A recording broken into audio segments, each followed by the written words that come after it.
மாதிரி இருக்கும். கை தவறி ஒரு பைசா விழுந்துடுத்துனா கூட டக்குன்னு எடுக்கலாம், சாவி விழுந்துடுத்துனா டக்குன்னு எடுக்கலாம். அந்த மாதிரி கலக்கமில்லாத நீரோடை அப்படி அந்த மாதிரி ஞானம் அப்படி இருக்குமா.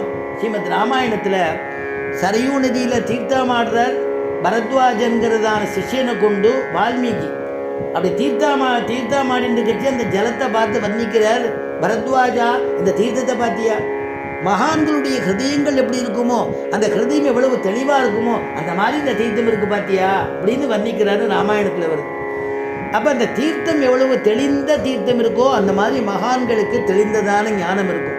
அந்த தெளிந்ததான ஞானமுடையவாள் தான் நமக்கு ஆச்சாரியன். அந்த ஞானத்தோட கூட தான் நமக்கு அனுகிரகம் பண்ணுறா. அந்த ஞானத்தை அவளுக்கு கொடுத்தது அவளுடைய பிராச்சாரியன். அப்படி ஆச்சாரியன் பிராச்சாரியன் ஆச்சாரியன் அவளுடைய பிராச்சாரியன்னு வந்ததுன்னா பிரதம குரு யாருன்னா பெருமாளுடைய கிருபையினால் ஆச்சாரியால் அனுகிரகம் பண்ணுறா அப்படிங்கிறது தான் இங்கே முக்கியம். அதனால் பெருமாள் முதல்ல இந்த ஜீவனுக்கு என்ன கொடுக்குறாரா?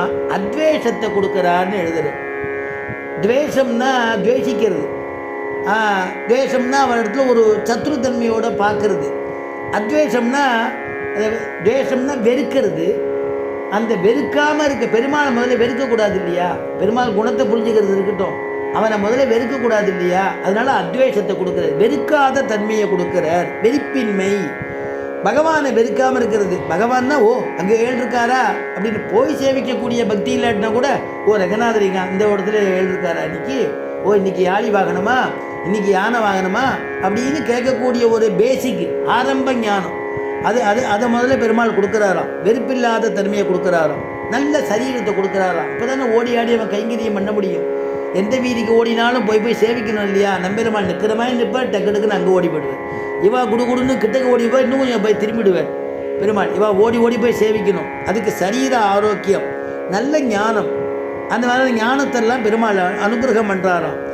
பகவான் இவனை புண்ணியம் செய்தான்னு அவனை புண்ணியம் பண்ணும்படியாக பண்ணி பெருமாளிடத்தில் வெறுக்காத பண்ணி அதுக்கப்புறம் பெருமாளிடத்தில் ஒரு விருப்பத்தை ஏற்படுத்துகிறான். ஆபிமுக்கியம்னு பெருமாள் இடத்துல ஒரு விருப்பம், அபிருச்சி.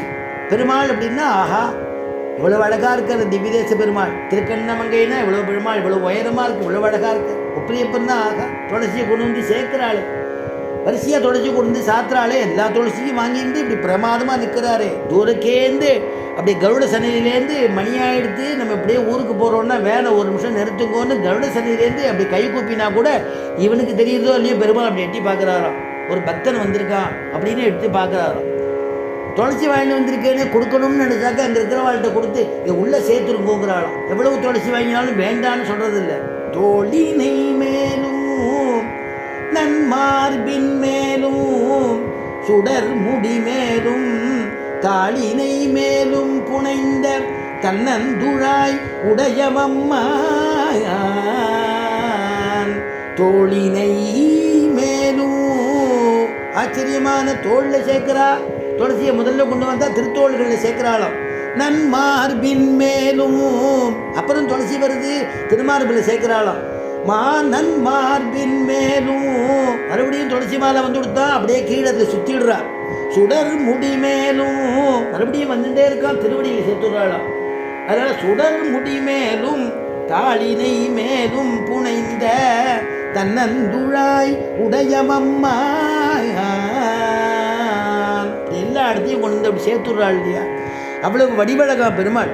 அதனால அந்த மாதிரி ஒரு கைங்கரியம் பண்ணக்கூடிய அந்த பெருமாளை பார்த்தா எங்க ஒப்பிலியப்பன் எங்க ஆழ்வாரே கொஞ்சறார் இல்லையா? என்னப்பன் எனக்காயுகுளாய் என்னை பெற்றவளாய் பொன்னப்பன் மணியப்பன். நம்மாத்து போது நம்ம கொஞ்சம் இல்லையா? பொன்னப்பா மணியப்பா சென்னண்டா என் ரத்னண்டா அப்படின்னு சக்கரை கட்டிரா இன்னும் அக்காரக்கணி. ஆழ்வார் கொஞ்சறார் இல்லை, பெருமாளை கொஞ்சறார் இல்லையா? அக்காரக்கணியேங்கிறார் இல்லையா நரசிம்மனை, அப்படி கொஞ்சறார் இல்லையா? அதே மாதிரி நம்மாழ்வார் இங்கே கொஞ்சறார். என்னப்பன் பொன்னப்பன் மணியப்பன் முத்தப்பன் முத்தப்பன் என்னப்பனுமாய் தன்னொப்பார் இல்லப்பன் விட்டார் கடைசியில்.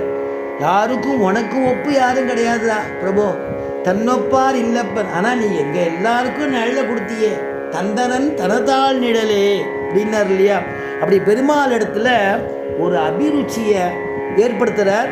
அந்த அபிருச்சி அந்த விருப்பம், அந்த விருப்பத்தை ஏற்படுத்தின பிறகு பெருமாளோட ஒரு சம்பந்தம் வேணுமே. அதனால் யாராவது பாகவதால் இடத்துல அப்படி பேசிகிட்டு இருக்கும்பொழுது பெருமாளுடைய கல்யாண குணங்கள்லாம் கேட்க ஆரம்பிக்கிறானோ. பெருமாளை முதல்ல வெறுக்காமல் இருக்கிறது.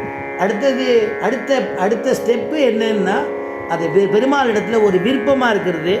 பெருமாள் இவ்வளவு குணம் கொண்டவரா, இப்படிப்பட்டவரா அப்படின்னு நினைக்கிறது.